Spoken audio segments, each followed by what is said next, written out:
I have 3,000 DOT bought at average of $34.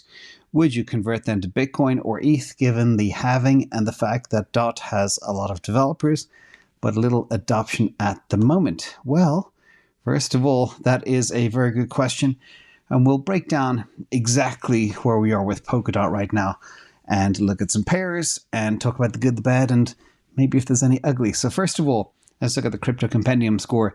They ranked 8 out of 28 in their peer group, which is smart contract platforms, layer 1s, layer 2s.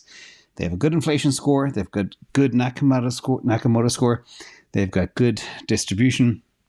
The whale allocation is something to be desired, of course. The ATR is bad, etc. That's the compendium side. And on the SCP side, as we call the Smart Contract Platform Profiler, DOT has great technology, great development, great growth opportunities, but zero adoption. So we look at, I talk about my three-legged stool. When we analyze things, we take many, many different parameters and put them into kind of 4 or 5 different legs. And this is kind of the problem.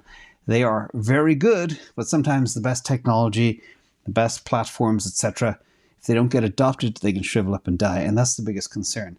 Let's look at a couple of pair charts here. This is, and we're going to be talking a lot about pairs because, as I say, everything is a pair, ladies and gentlemen. Not the fruit, but everything is divided by something, whether it's a currency or Bitcoin or whatever. So Polkadot over Bitcoin is down 77% over the last 550 days. And you can see the trend still continues down. Did have a bit of a rampage early 2021. And one of the things I discussed many times is the fact that the older tokens tend to run first in new bull markets. I'm excited to see what will happen this time around. I think new stuff is being adopted much faster than the old stuff, and it tends to run much faster too, even meme tokens, which you won't talk more about. But the other red line on this chart as well is the 200-day moving average. And again, the trend is nasty. Can it break this trend?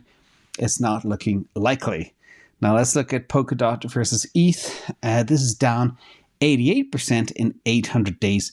This is even worse. And you can see that there was a bit of that rampage very early 2021, but since then, down into the bottom right corner. So from that perspective, it's really kind of not a good picture. And a lot of people sometimes believe hope is a strategy. It will rebound one day, but the answer is sometimes things don't. Sometimes they're just dead forever and will shrivel up and die slowly. So be careful.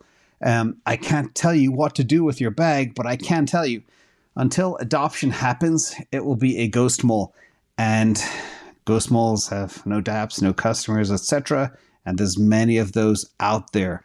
Watch where the users are going. Look for the breadth of dApps, the breadth of use cases. Look for the adoption.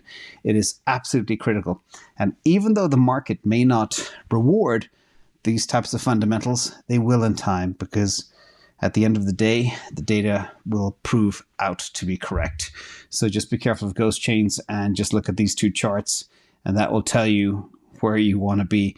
And if you believe for a second that Polkadot could outrun Ethereum, it might in the short run, but over time with its deflationary situation, etc., I don't see that happening.